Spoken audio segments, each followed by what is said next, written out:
Selamat datang di Naik Coffee Channel. Jangan lupa untuk subscribe and like supaya kamu gak ketinggalan film-film menarik lainnya. Halo guys, selamat datang kembali di Naik Coffee Channel. Oke, di video kali ini Mimin bakalan menceritakan sebuah alur cerita film Indonesia berjudul Berbalas Kejam. Rilis tahun 2023, film ini lebih bergenre trailer drama, agak sedikit horor sih guys, sesuai sama request kalian, dimana balas dendam yang begitu kejam dan sangat mengerikan. Tanpa berlama-lama, langsung saja kita ke cerita filmnya. Pada malam itu, di kediaman rumah Adam bersama dengan keluarga kecilnya, Adam dan Lina sang istri dikaruniai seorang putra bernama Nara. Keluarga bahagia, idaman semua orang, dan hampir nyaris sempurna. Adam adalah seorang arsitektur.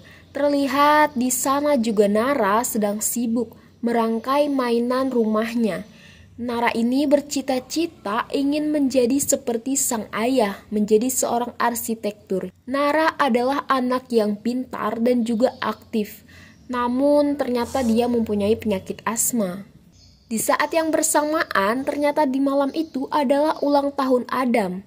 Perayaan sederhana pun dilakukan, namun sangat berkesan bagi Adam. Tak lama setelah itu terdengar ketukan pintu rumah Adam. Ketika Adam membukanya, ternyata orang itu sangat asing bagi Adam. Orang asing itu menanyakan orang yang bernama Prio. Adam yang tidak mengenal Prio, dia yang merasa mereka salah alamat, Adam menutup pintunya kembali. Namun ternyata mereka malah memaksa masuk ke dalam rumah. Ketiga orang itu langsung memukul Adam sampai Adam terjatuh dan mengikat kaki dan tangan Adam. Karni yang memasuki kamar menggeledah, menjarah semua uang dan barang-barang. Sementara yang lain mengamankan Lina yang terus berteriak. Adam hanya bisa menyaksikan ketika Lina dihajar habis-habisan. Mereka juga mengamankan Nara. Membekap mulutnya, Nara yang mempunyai asma tak bisa bertahan lama. Si perampok justru malah membunuhnya.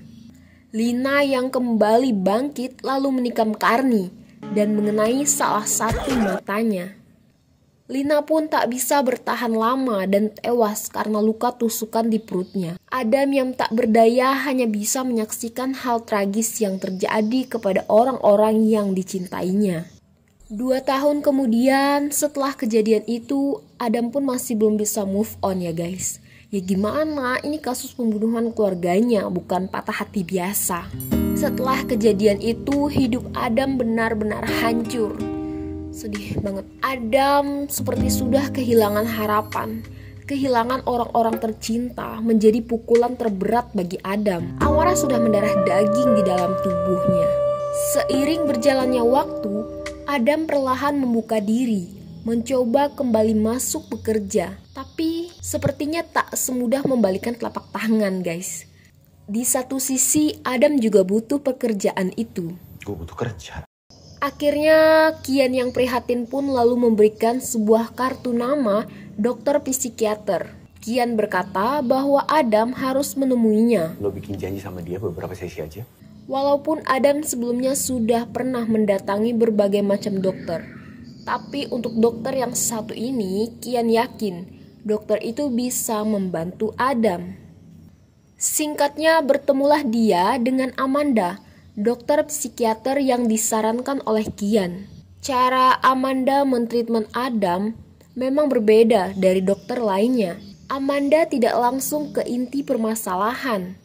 Amanda membiarkan Adam senyaman mungkin untuk bisa berbicara dengannya dan hanya memberikan pertanyaan-pertanyaan ringan. Dengan sembari Amanda juga memantau kondisi psikisnya yang semakin parah. Selesai itu, Adam berniat kembali pulang ke kantor. Lalu dia pun memesan taksi online untuk menuju ke kantornya. Dalam perjalanan terjadilah percakapan antara Adam dengan si sopir. Setelah beberapa saat, Adam melihat kaca spion seperti mengenali wajah si sopir itu. Dan saat dia melihat ke arah tangan si sopir, ada sebuah tato di tangannya. Dia lalu membuka aplikasi dan melihat foto profilnya. Dugaan Adam benar ternyata. Frankie, sopir yang mengantarkannya itu itu adalah perampok yang sudah membunuh istrinya. Di tengah perjalanan, Adam pun mengalihkan rute dan meminta kepadanya untuk melewati jalur yang berbeda. Seketika si Frankie ini pun baru tersadar kalau penumpang yang dia bawa adalah ayah sekaligus suami dari anak dan istrinya yang sudah mereka bunuh. Masih ingat sama saya? Adam lalu mencek Frankie dengan sabuk pengaman itu hingga akhirnya Frankie pun tewas. Adam lalu membawa mobil dan Frankie ke suatu tempat yang jauh dan sepi. Dia juga menghapus semua sidik jari untuk menghilangkan jejaknya dan membawa handphone milik Frankie. Di pagi harinya, dari handphone si Frankie ini, Adam bisa dengan mudah menemukan komplotan para perampok lainnya. Di keesokan harinya, Adam mendatangi sebuah bengkel mobil. Adam bisa tahu lokasi bengkel tersebut dengan mudah karena dia melihat alamat yang ada di handphonenya Frankie. Pria itu yang telah membekap Nara hingga tewas kehabisan nafas. Sementara di sisi lain, mayat si Frankie pun telah ditemukan oleh para bocil-bocil. Adam kembali menemui Amanda untuk melakukan terapi. Adam juga harus datang kembali untuk melakukan pertemuan. Disinilah momen menyedihkan ketika Adam menceritakan bahagia bersama keluarganya. Hari ini dia ulang tahun. Dia selalu ingat apa aja deh. Di keesokan harinya, Adam sempat mampir ke toko bangunan. Dia membeli palu, pralon, lakban, dan juga tang penjepit. Adam benar-benar sudah dikuasai oleh hawa nafsunya. Dia datang sendiri pada malam hari, di mana di bengkel hanya ada pria itu sendirian.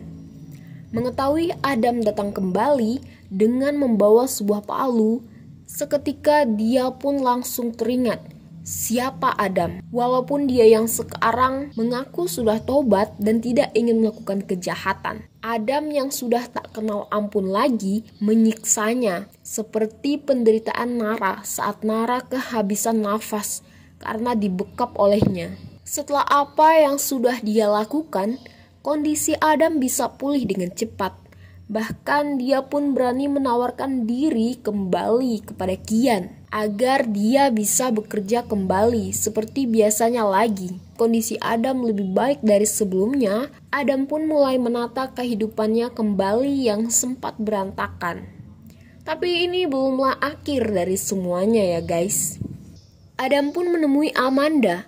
Sebenarnya mereka tidak ada janji untuk pertemuan, tapi Adam sengaja ingin bertemu dengannya untuk meminta maaf dan berterima kasih karena sudah membantunya. Dan seiring berjalannya waktu, mereka yang sering bertemu mulai adalah benih-benih cinta yang tumbuh di antara mereka. Pagi itu polisi datang ke rumah Adam. Mereka ingin menanyakan beberapa pertanyaan karena Adam terdeteksi sempat memesan taksi online pada malam kejadian. Adam pun sempat panik nih. Tapi untungnya Adam bisa menutupi kejadian itu dengan tenang. Polisi mengatakan kalau sebenarnya ini adalah kasus gelap yang pada akhirnya polisi juga akan menutupnya. Karena para korban yang terbunuh adalah buronan polisi yang selama ini dicari. Suatu hari Amanda meminta Adam untuk datang ke rumahnya. Datanglah Adam ke rumah Amanda secara kebetulan pada hari itu juga.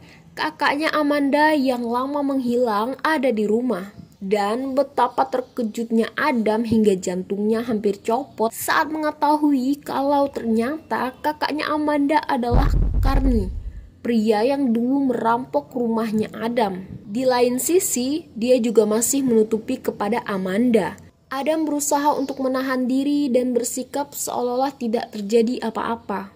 Air mata Adam mulai menetes seperti sudah tak tahan lagi dengan amarah yang mulai memuncak. Singkatnya nih, para pak polisi ini masih menelusuri jejaknya si Adam. Dan mereka pun sampai menemui Amanda di kantornya. Polisi itu juga sedang mencari informasi tambahan. Semua sikap Adam belakangan ini itu adalah rahasia klien. Amanda pun merasa khawatir dan takut kalau memang Adam yang telah membunuh mereka. Dia mencoba memutar kembali beberapa rekaman pembicaraan dengan Adam beberapa waktu yang lalu. Amanda mencoba mengaitkan semua cerita Adam dengan kejadian beberapa waktu. Dari yang badannya besar, brewokan, jalannya pincang, dari yang punya tato ikan di tangan kiri. Saya ingat semua, hingga Amanda pun bisa menyimpulkan kalau memang benar Adamlah yang telah membunuh mereka semua. Adam kembali mendatangi rumah Amanda. Dia tahu kalau Amanda masih berada di kantornya.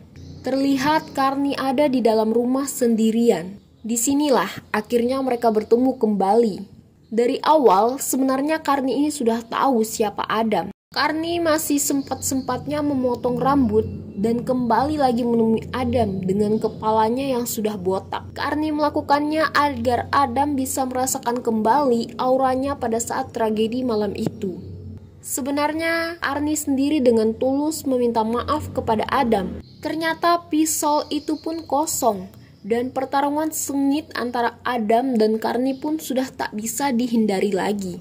Tapi pada akhirnya Carney pun yang harus terjatuh. Adam mengikat Carney dengan lakban seperti apa yang dulu pernah Carney lakukan kepadanya. Saat Adam akan menghantamkan palu, tiba-tiba terdengar suara anak kecil yang memanggil ayah. Ternyata itu adalah anak dan istri Carney. Seketika Adam pun mulai luluh dan tak kuasa jika harus membunuh Carney di depan anak dan istrinya. Tak lama Amanda pun datang. Perkataan Amanda pun membuat Adam terjatuh tak berdaya. Adam masih bisa mengendalikan dirinya dan menyerahkan diri kepada polisi. Begitu juga Carney yang kembali ditangkap atas kasus kejahatan. Anehnya nih ya guys, dalam perjalanan Adam tiba-tiba tertawa sendirian. Setelah apa yang sudah dia lakukan, Adam terus saja tertawa hingga film ini selesai. Pesan yang bisa kita ambil dari film ini adalah darah dibalas darah dan nyawa dibalas nyawa.